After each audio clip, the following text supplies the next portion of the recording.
আমাদের আজকে কিছুক্ষণ আগে যে ভাই বক্তব্য রাখছিলেন উনি বলছিলেন এটা ঠিক যে এই অন্তর্বর্তীকালীন সরকার দায়িত্ব নেয়ার পর থেকেই বিভিন্ন বঞ্চিত মানুষ, বিভিন্ন সংগঠন, বিভিন্ন কমিউনিটি তাদের দাবি দেওয়া নিয়ে রাস্তায় এসেছিল এবং এটা একেবারে অযৌক্তিক না। কারণ এখন অনেকে যদি বলে যে সরকারের উপদেষ্টারও অনেকে বলার চেষ্টা করে যে ভাই এখন আমাদের কাছে এত দাবি দেওয়া নিয়ে আসছে, 16 বছর কি করছে তারা, 16 বছর কেন রাস্তায় নামে নাই?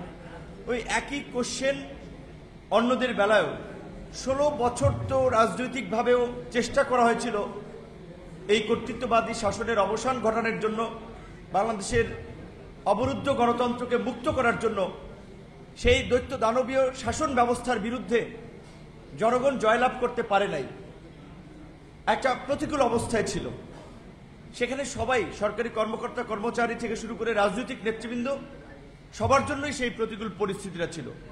কাজেই যখন আমরা এই গণ অভ্যুত্থানের পরে একটা পরিবর্তনের কথা বলছি, বৈষম্যহীন রাষ্ট্র গঠন করার কথা বলছি, বাংলাদেশকে নতুনভাবে বিনির্মাণের কথা বলছি, তখন বিভিন্ন কমিউনিটির বিভিন্ন শ্রেণী পেশার মানুষ তাদের বঞ্চনা কথা বলাটা এটা অস্বাভাবিক নয়।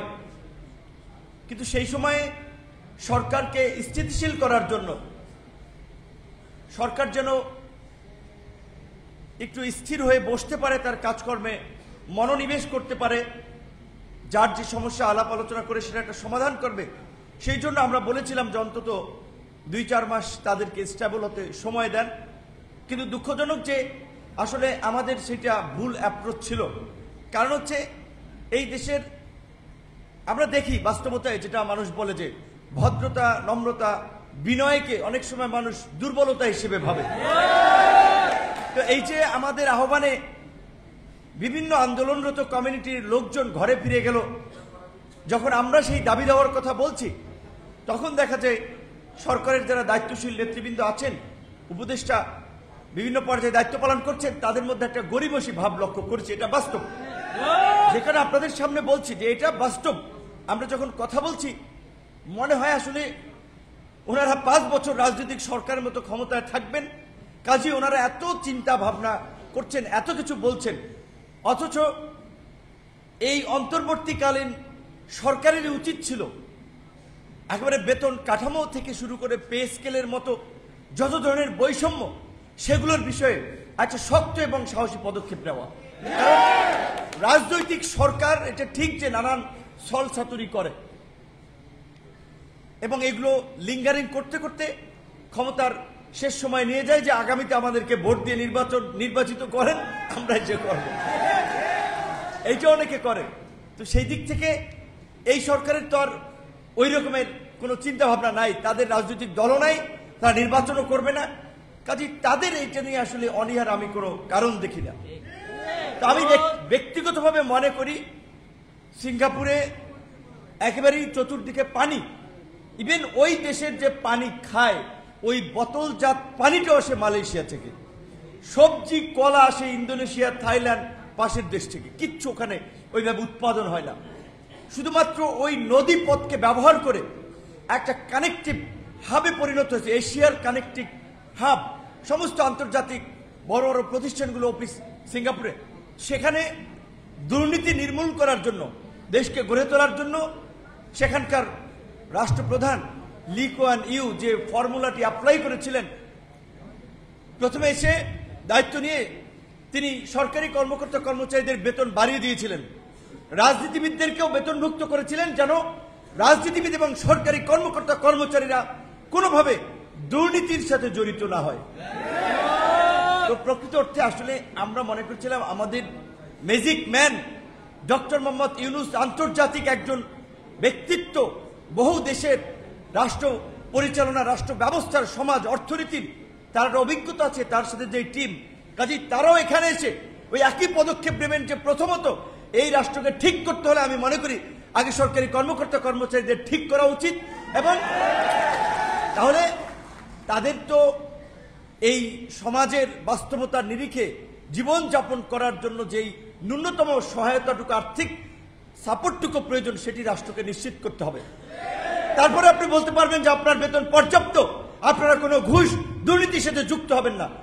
আগে তাদের সেই সুযোগ সুবিধাটা নিশ্চিত করতে হবে। দেন রাজনীতিবিদদেরকে আমরা বলছি, আজকে বাংলাদেশে প্রায় 60টা রাজনৈতিক দল আছে নিবন্ধিত, কিন্তু নির্বাচন কমিশনের যে একটা সুন্দর বিধিবিধান যে 100 উপজেলায় কার্যক্রম, 22টি জেলা অফিস, এইটার বিবেচনায় যদি নিবন্ধন দেয় 8 থেকে 10টা দলের বেশি কোনো দল নিবন্ধন পাবে না।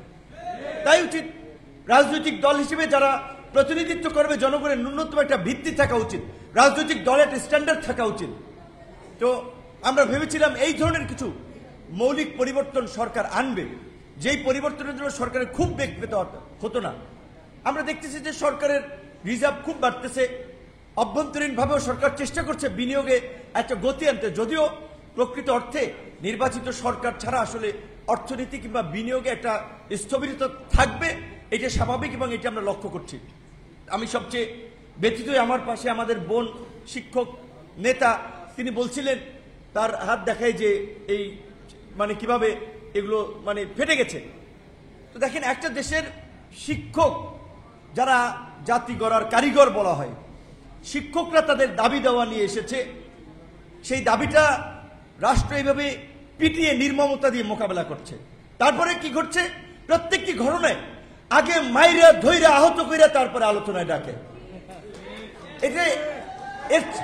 এটা অপমানজনক, এটা অসম্মানের। এই আচরণ এই সরকারের দ্বারা তো আমরা প্রত্যাশা করি নাই। এগুলো রাজনৈতিক সরকার অনেক ক্ষেত্রে করেছে, কিন্তু এই অন্তর্বর্তীকালীন সরকার যারা অনেকে শিক্ষক, এই আচরণগুলো অমানবিক এবং এগুলো ভবিষ্যৎ প্রজন্মকেও হিংস্র হতে শেখায়। তো এইটাই সরকার দ্বারা আমরা আশা করি নাই। যাই হোক, যেহেতু সরকারের শেষ সময়, আমরা আশা করি এই বেতন কাঠামোর একটা যৌক্তিক সমাধান, নবম পে স্কেল নিয়ে দীর্ঘদিন ধরে আলাপ আলোচনা হচ্ছে, ফ্যাসিস্ট সরকার করে নাই, এই সরকার যেন এই বিষয়ে একটা সমাধান দিয়ে যায়। এটা আপনাদের প্রোগ্রামে আসছি সেই জন্য না, আমরা যৌক্তিকতা বিচারেই বলছি। কারণ আবার একটা নির্বাচিত সরকার আসবে, আবার এইটা নিয়ে রাজপথে আন্দোলন সংগ্রাম হবে। কেন এত মানুষকে আন্দোলন সংগ্রামই বা করতে হবে? এখানে এক ভাই বলেছেন, ঠিক এই কথা তো অনেকে বলার সাহসও করে না, যে একজন সচিব, একজন কুক, একজন নাইট গার্ড তিনি পাওয়ার অধিকার রাখেন মানে বর্তমান বিধিতে, কিন্তু তিনি সেটা নেন না, বেতন নিয়ে যান। এইখানে যদি ওই সচিবকে পয়সা না দিয়ে যদি 2টা লোক দেওয়ার ব্যবস্থা হতো, তাহলে 2টা লোকের কর্মসংস্থান হতো। একইভাবে শেখ হাসিনা করেছিল, বিনা ভোটের নির্বাচনে দিনের ভোট রাতে করে ক্ষমতায় থাকতে উপসচিব থেকে তৎপরবর্তী কর্মকর্তাদের 30 লক্ষ টাকা বিনা সুদে ঋণ দিয়েছিল গাড়ি কেনার জন্য। এবং ওই ন্যূনতম এত বৈষম্য চলতে পারে না এই দেশে, কিন্তু তাদের পদোন্নতি এবং পরবর্তী প্রমোশনের ক্ষেত্রে সেখানে একটা বৈষম্য আছে। তো আমরা আশা করি আপনারা যে ভয়েস রেজ করেছেন, এই দেশের বাস্তবতা, নিজের অধিকারের কথা নিজেরা না বললে, সংগঠিত হয়ে রাস্তায় প্রতিবাদ না করলে দাবি আদায় হয় না। তা আপনারা আপনাদের দাবি আদায় করে নেবেন। এবং তবে একটা কথা বলে আমি শেষ করতে চাই, আপনারা বলেছেন যে ইলেকশনের আগে এই নবম পে স্কেল অনুযায়ী আপনাদের এই সুযোগ সুবিধাগুলো নিশ্চিত করা হোক। আমি আপনাদের সাথে পুরোপুরি একমত, কিন্তু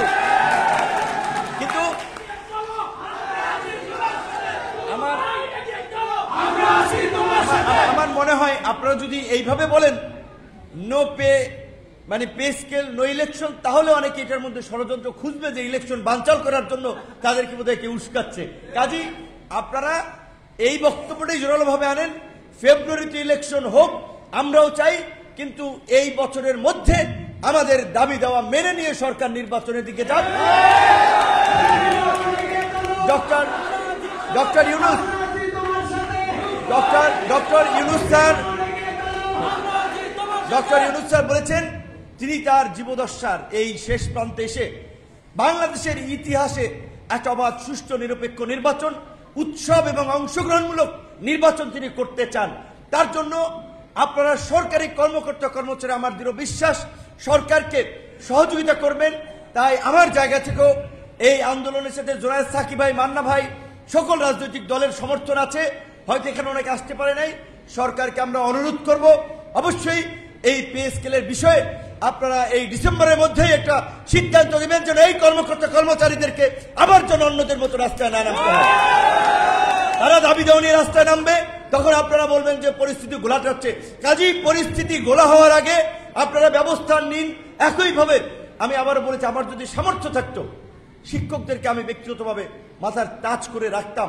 একবার বলছিলেন যে আসলে যে একজন শিক্ষক মাজা ভেঙে পা ভেঙে ঢাকা মেডিকেলের বারান্দায় চিকিৎসা নিচ্ছেন, তা আপনাদের তো উচিত ছিল উপদেশটাকে নিয়ে যাওয়া যে আপনার এই পুলিশ যারা মেরেছে আপনি যাই আগে দেখেন, তার চিকিৎসা দেশের হলে দেশের বাইরে ব্যবস্থা করবেন এবং শিক্ষকদের কাছে নিঃশর্তভাবে ক্ষমা চাইবেন আপনারা এর জন্য। এবং এই চিকিৎসার ব্যয়ভার উন্নত চিকিৎসা নিশ্চিত করতে হবে সরকারকে। এই দাবিতে আপনার জোরালো অবস্থান নিন। ধন্যবাদ সবাইকে। যেহেতু মাগরিবের আজান হয়ে যাবে আমি শেষ করলাম। আসসালামু আলাইকুম।